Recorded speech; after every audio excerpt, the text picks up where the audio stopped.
Dark Shadows, number 52, VTR 3367, Air 31467, take one.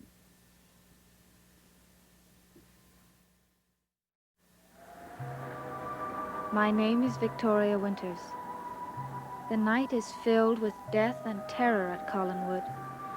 Once again, the flames have reached out and claimed another life.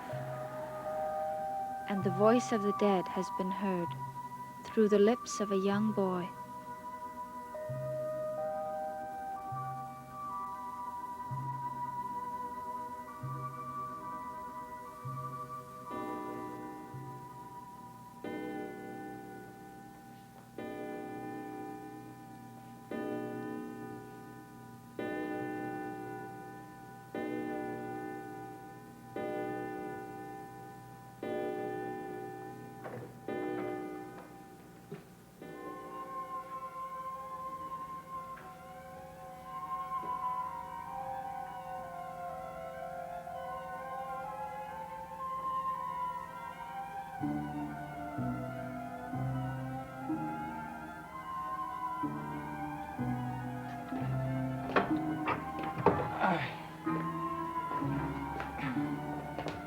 What happened?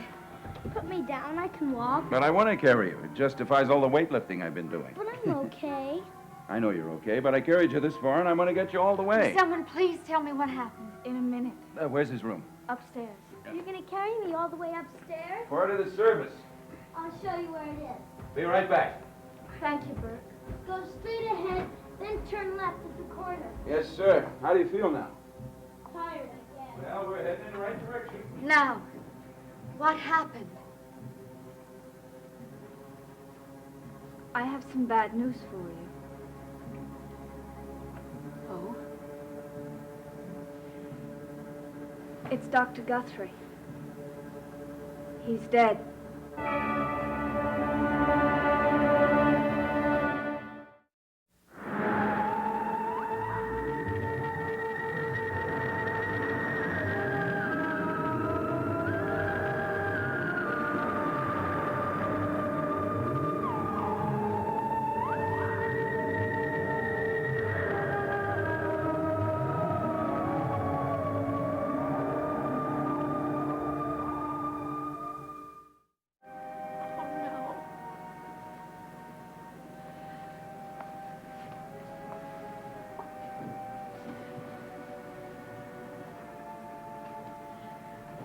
What happened to him? His car crashed. That's horrible. It happened about an hour ago. What caused the crash? No one really knows. The car was going very fast and it went out of control. It crashed and burst into flames. Flames. And Dr. Guthrie was pinned inside the wreckage and burnt to death.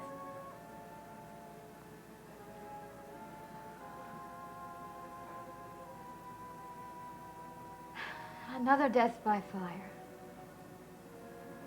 What does that mean? I don't know.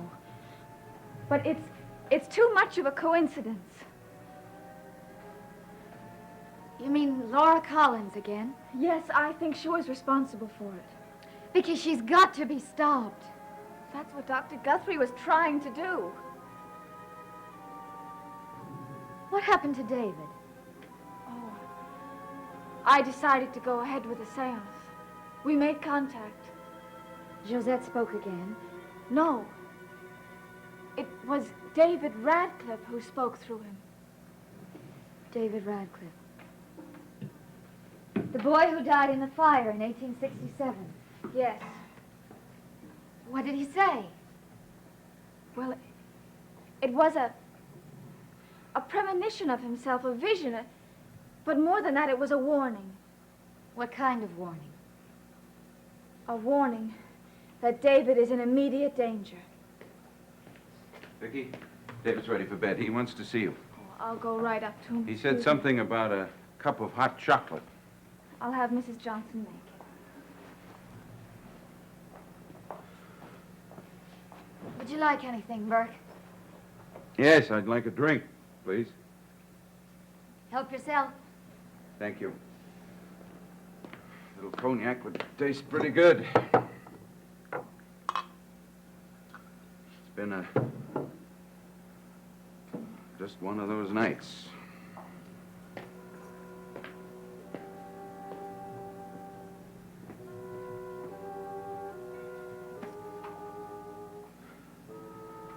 Burke, how did you get involved tonight? I was at the Blue Whale with Joe when the news of Guthrie's accident came in. Accident? Well, whatever it was, I don't know.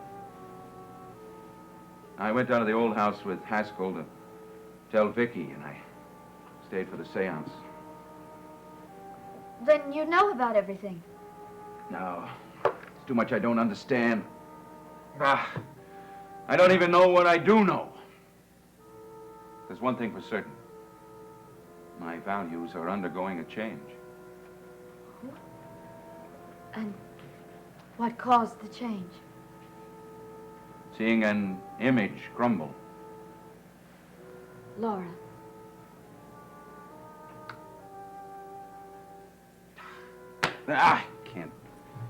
I can't believe Laura's capable of the things that have happened. What worries me, I can't help thinking what else she may be capable of. Her capabilities are beyond comprehension. Burke, she might do anything to any one of us. Then I think it's time we did something about her.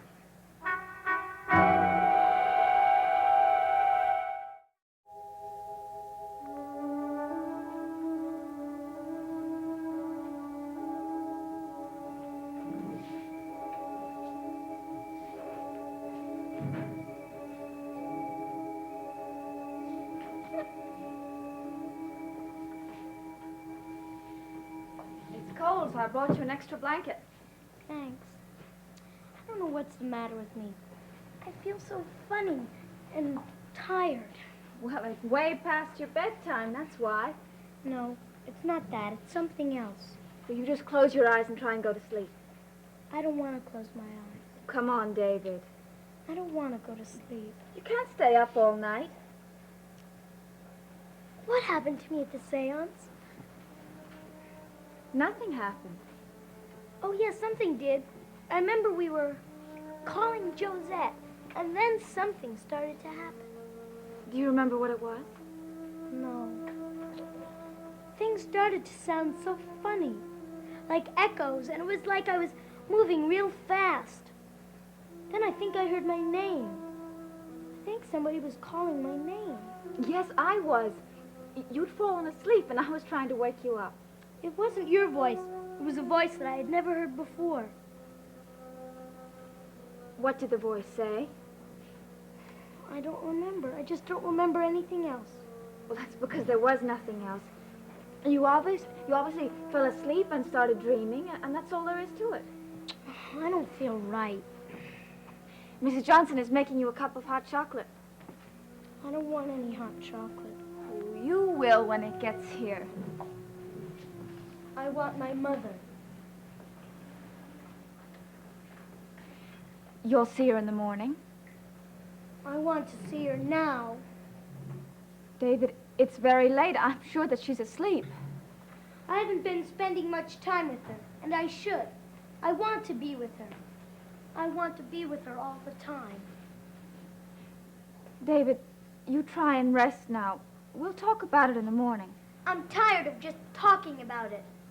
Tomorrow, I'm going to my mother. I don't like living here anymore. Everyone's always watching everything that I do. And whenever I walk in a room, they stop talking and ask me how I feel. I don't like it. David, you wouldn't want us to ignore you, would you? I don't care. Why not? Because tomorrow, I'm going to my mother, and I'm going to ask her to take me away from here.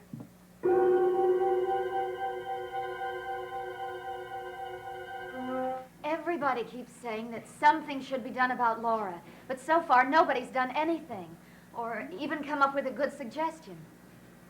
Doesn't Roger support her point of view? Not anymore. As far as I know, the only person she has on her side is you. I already told you where I stand on that point. Then Laura has no one. She's alone. She has no one to help her and no one to talk to. Dr. Guthrie succeeded in cutting her off from everyone. So she's backed into a corner. Well, she's bound to realize it's hopeless. Maybe she'll just go away. No. Not Laura. Laura never walked away from a battle in her life.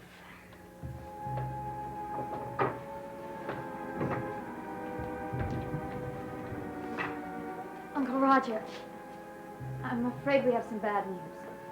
Oh, I've heard. It's all over town.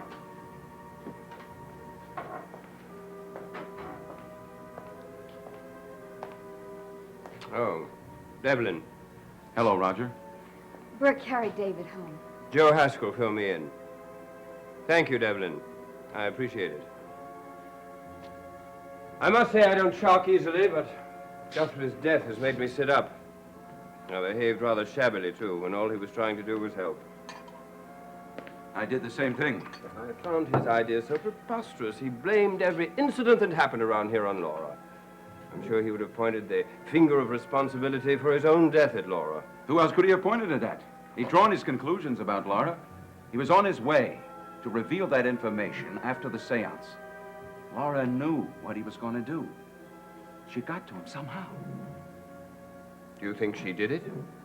I think she had something to do with it, just like I think she had something to do with putting your sister in the hospital.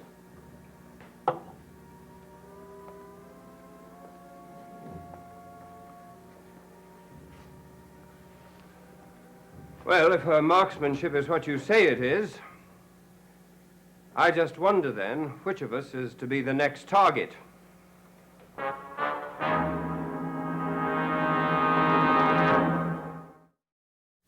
Is there anything the police could do? They could laugh, which I'm sure they would do if we presented them with such a flimsy theory. But if there's no one else to turn to now, whatever has to be done rests in our hands. Since when has this been your problem? Laura has always been my problem. Devlin, there is still an issue between us which makes any arrangement virtually impossible. I know that, but it's got to be put aside now. Things are happening around here with higher stakes. Well, the choice has to be up to you, since this is your vendetta. All right. We'll call an intermission in our game. That has a temporary sound. I think we all agree that nothing is permanent. Not even death.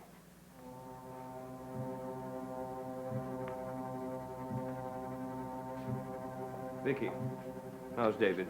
Well, he's somewhat confused and upset. Mrs. Johnson is with him. What's he confused about? He can't remember what happened Vicky, why was I excluded from the seance? because Dr. Guthrie only wanted those to whom Josette had appeared before. I see. Did you know of his plans? Is there any point that we can start off from and keep going? No, I don't exactly know what he planned to do. He had some notes and he dictated some of his ideas into his tape recorder. The notes on the tape recorder were completely destroyed in the crash. Well, then all we have to go on are the things that David said in the seance. What did he say? Well, he seemed to be speaking to his mother. He was calling out to her and begging her to take him away with her and not to leave him. And then he spoke of a house by the sea, and then he was yelling, "Fire, fire." What could it mean? Was it a vision from the past, or... Yes. And also a vision of the future. David prophesied his own death by fire. Yeah, we won't let that happen. Well, it's not going to be that easy. David just told me he wants to go away from here with his mother. Well, that's easy enough to block. I just won't give him permission. I know, David. If you were to forbid him, he'd run right to her. We've got to go further than talking. What do you mean? Laura has got to be told to go. If necessary, thrown out. That'll be the day. I know it won't be easy, but it's got to be done. She'll fight for David. I'm afraid that she'll do something to him. Then we'll have to take David away until we get rid of Laura. But he doesn't want to be separated from his mother. It's going to be a very difficult thing to do. David would have to be taken away, and Laura would have to be told to go. Both jobs are my responsibility, but I can only be one place at a time. I would be delighted to get rid of Laura if somebody would take David away. Well, I think David would go away with me, maybe on a fishing trip. We talked about it once. Well, then it's got to be done right away. Because I have a feeling that there's going to be another fire. Come on, Burke. We've got to go see David right now. Right.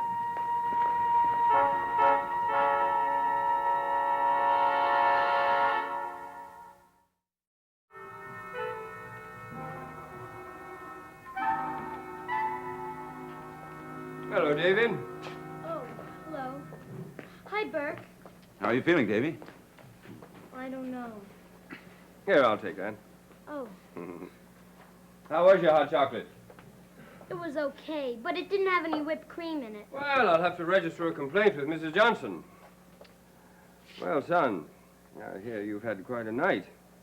So many things have happened. I don't understand them. Well, they're all unimportant, and I don't want you to worry any more about it. Mr. Devlin and I have been having a little talk. He has something to ask you. What is it? Well, Davy, I was just wondering what you're doing tomorrow. I'm going to see my mother. Oh, what about? Well, I've got to tell her what I decided. And what is that?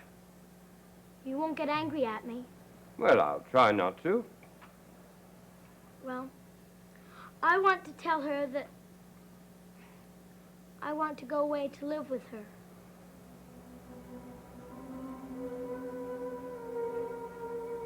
I see.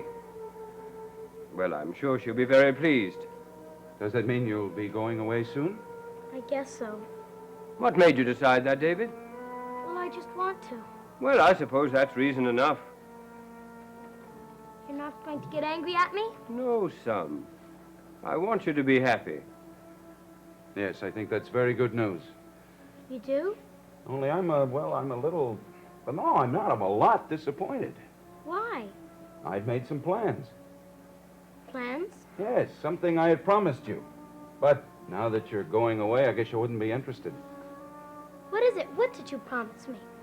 That fishing trip. Oh, It's something I've been looking forward to. I've been thinking about it, too. When are you going? No, I thought I'd go tomorrow morning. I sure wish you could go with me. Mr. Devlin just asked for my permission, and I gave it to him. I wish I could go. But I've got to go see my mother tomorrow. Of course you do. Hey, I sure wish you could see that fishing lodge. Where is it? It's up on the Canadian border. Cabin made out of logs. Double bunk beds, canoes, couple of canoes, and an outboard motor. That sounds great. And you know the best part about the whole thing? No, what? The only way you can get there is a seaplane that lands on the lakes. Wow! Oh. But I have to go see my mother tomorrow. Well, don't you think you could put it off for a day or two? No. I'm sure she wouldn't mind. Well, I don't know. Your father will ask her, and I'm sure she'll go along with it. I'll go and talk to her now. I'll tell her you plan to go away with her, but you'd like to go on a fishing trip first. I'll talk to her.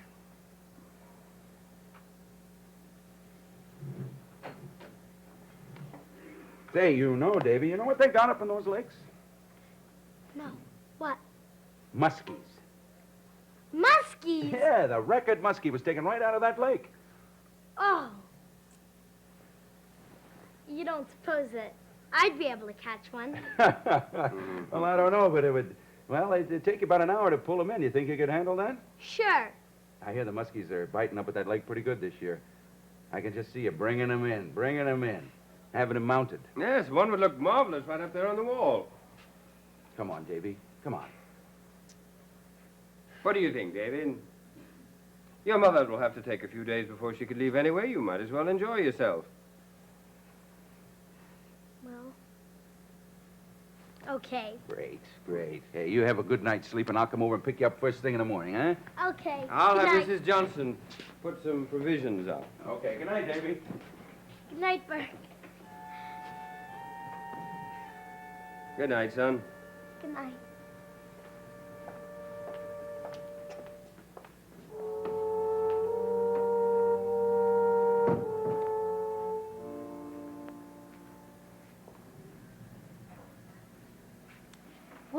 keep looking at that.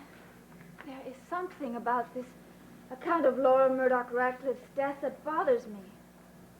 What do you mean? I don't know. You made that trip down so good you almost had another passenger. How did you make out? Very well. They're going to leave first thing in the morning. No. What is it? What's the matter? The date of this paper. The date of the death of Laura Murdoch Radcliffe. It was exactly 100 years ago tonight. That's just a fantastic coincidence, that's all. Tonight. Something's going to happen to David tonight.